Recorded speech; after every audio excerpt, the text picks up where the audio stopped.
आज की quiz programme को और गोटे मिनट चाहूँगी फर्स्ट टाइम स्क्रीन शेयर कर निजर उक्ति अनुजाई प्रेरित पाउल किए अटन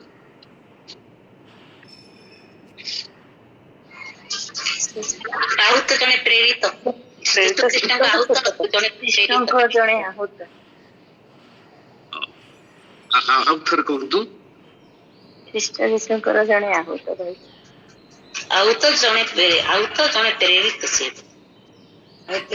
ଏକ ଦେଖନ୍ତୁ ପ୍ରଥମ କରନ୍ତୁ ଏକ ପର୍ବ ଏକ ପଦ ହଁ ଭାଇ ଆଜ୍ଞା କଣ ଲେଖାଯାଏ ଆହୁତ ଜଣେ ପ୍ରେରିତ ଲେଖାଯାଇଛି ଈଶ୍ୱରଙ୍କ ଇଚ୍ଛାରେ ଏକ ଲେଖାଯାଏ ପାଉଲ ଈଶ୍ୱରଙ୍କ ଇଚ୍ଛାରେ ଖ୍ରୀଷ୍ଟ ଯୀଶୁଙ୍କର ଆହୁତ ଓକେ ଥ୍ୟାଙ୍କ ୟୁ ପ୍ରଥମ ପ୍ରଶ୍ନର ଉତ୍ତର ପାଇଁ ଆଉ ଦ୍ୱିତୀୟ ପ୍ରଶ୍ନ ହଉଛି କେଉଁମାନଙ୍କ ପ୍ରତି ପିତା ଈଶ୍ୱର ଓ ପ୍ରଭୁ ଯୀଶୁ ଖ୍ରୀଷ୍ଟଙ୍କ ଠାରୁ ଗୋଟେ ମିନିଟ ମୁଁ ସେ ପ୍ରଶ୍ନ ବି ବାହାର କରୁଛି ସବୁ ଫ୍ଲପ୍ ହେଇଗଲା ମୋର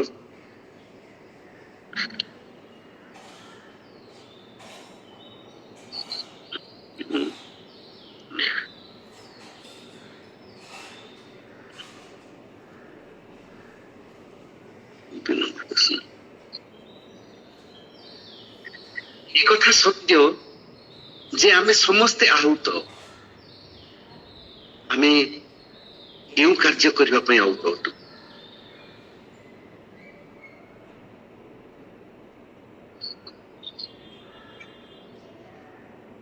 ଆଉ ଥରେ କହିଦଉଛି ଏ କଥା ସତ୍ୟ ଯେ ଆମେ ସମସ୍ତେ ଆହୁତ ଆମେ କେଉଁ କାର୍ଯ୍ୟ କରିବାକୁ ଆହୁତ ଅଟୁ ସତ୍କାର୍ଯ୍ୟ ପବିତ୍ର ପ୍ରଥମ କରନ୍ତି ଏକ ପର୍ବ 9 ପଦ ଦେଖନ୍ତୁ ସୁସମାଚାର ପ୍ରଚାର ନିମନ୍ତେ ପ୍ରଭୁଙ୍କ ସହଭାଗିତା ନିମନ୍ତେ ଈଶ୍ୱରଙ୍କର ସହଭାଗିତା ନିମନ୍ତେ ୟେସ୍ ଈଶ୍ୱର ଯୀଶୁ ଖ୍ରୀଷ୍ଟ ଆମମାନଙ୍କ ପ୍ରଭୁଙ୍କର ସହଭାଗିତା ନିମନ୍ତେ କିଏ ଏଇ ପ୍ରଶ୍ନ ଉତ୍ତର ଦେଲେ ସହଭାଗିତା ନିମନ୍ତେ ମୁଁ ଦେଲି ନା କହିଦିଅନ୍ତୁ ନା କି କୁହନ୍ତୁ ଓ ସଞ୍ଚିତା ମ୍ୟାଡମ ପ୍ରେଜ୍ ଦି ଲର୍ଡ ହାଲେଲୁୟା ଆସନ୍ତୁ ତୃତୀୟ ପ୍ରଶ୍ନକୁ ଯିବା କେଉଁମାନଙ୍କ ପ୍ରତି ପିତା ଈଶ୍ୱର ଓ ପ୍ରଭୁ ଯୀଶୁ ଖ୍ରୀଷ୍ଟଙ୍କ ଠାରୁ ଅନୁଗ୍ରହ ଓ ଶାନ୍ତି ହେଉ ବୋଲି ପ୍ରେରିତ ପାଉଲ କହନ୍ତି ତୁମ୍ଭମାନଙ୍କ ପ୍ରତି କାହା ପ୍ରତି ଆମ୍ଭମାନଙ୍କ ପ୍ରତି ୟେସ୍ ଆମ୍ଭମାନଙ୍କ ପ୍ରତି ହାଲେଲୁୟା ଥ୍ୟାଙ୍କ ୟୁ ରୀତା ଭଉଣୀ ସୁନ୍ଦର ଉତ୍ତର ସକାଶେ ତାପରେ ଆମେ ଯିବା ଚତୁର୍ଥ ପ୍ରଶ୍ନକୁ ଆଉ ଚତୁର୍ଥ ପ୍ରଶ୍ନ ହଉଛି ପ୍ରେରିତ ପାଉଲ କାହାକୁ ବାପ୍ତିସ୍ମ ଦେଇଥିଲେ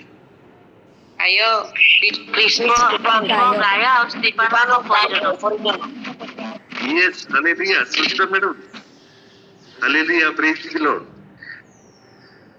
ପ୍ରକୃତରେ ଖ୍ରୀଷ୍ଟ ଗାଏ ଆଉ ସ୍ତିଫାନଙ୍କର ପରିଜନକୁ ସେ ବାପ୍ତିସ୍ମ ଦେଇଥିଲେ ବହୁତ ସୁନ୍ଦର ପଞ୍ଚମ ପ୍ରଶ୍ନ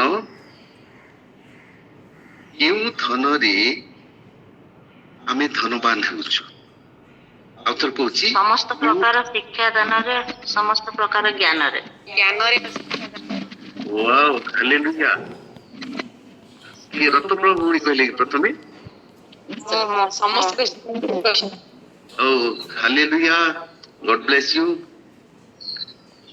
ତାହାଙ୍କର ସମସ୍ତ ବିଷୟରେ ଶିକ୍ଷାଦାନରେ ଆଉ ଜ୍ଞାନରେ ଆମେ ଧନବାନ ହେଉଛୁ ଆସନ୍ତୁ ପଞ୍ଚମ ପ୍ରଶ୍ନ ତ ଆମର ସରିଯାଇଛି। ଷଷ୍ଠ ପ୍ରଶ୍ନକୁ ଯିବା। ଆଉ ଷଷ୍ଠ ପ୍ରଶ୍ନ ଏହି ପ୍ରକାରର, ଯେଉଁମାନେ ଈଶ୍ୱରଙ୍କ ଦ୍ୱାରା ଆହୁତ ସେମାନେ ଖ୍ରୀଷ୍ଟ ଏବଂ ଈଶ୍ୱରଙ୍କର କଣ ସ୍ୱରୂପ ଅଟନ୍ତି?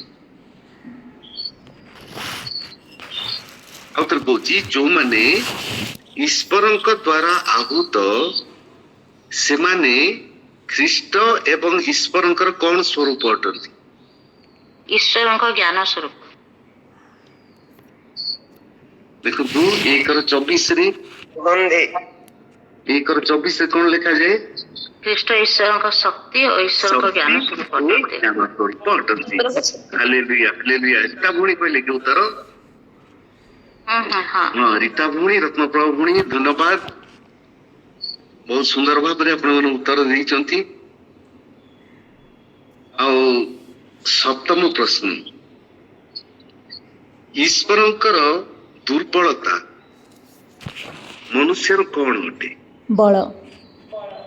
ବଳ ଅପେକ୍ଷା ବଳ। ଅପେକ୍ଷା ହଁ, କଣ କହିଲେ? ବଳ ହାଲେଲୁୟା। ମନୁଷ୍ୟର ବଳ ବଳ ଅପେକ୍ଷା ଅଧିକ। ଖାଲି ବଳ ନୁହେଁ, ଈଶ୍ୱରଙ୍କ ଦୁର୍ବଳତା ମନୁଷ୍ୟର ବଳ ଅପେକ୍ଷା ଅଧିକ ବଳିବାନ। Yes, hallelujah. Thank you, Surabhi ଭଉଣୀ, ରତ୍ନା ଭଉଣୀ, ସଞ୍ଚିତା ଭଉଣୀ, ଆଉ ଯୋଉମାନେ ଉତ୍ତର ଦେଇଛନ୍ତି।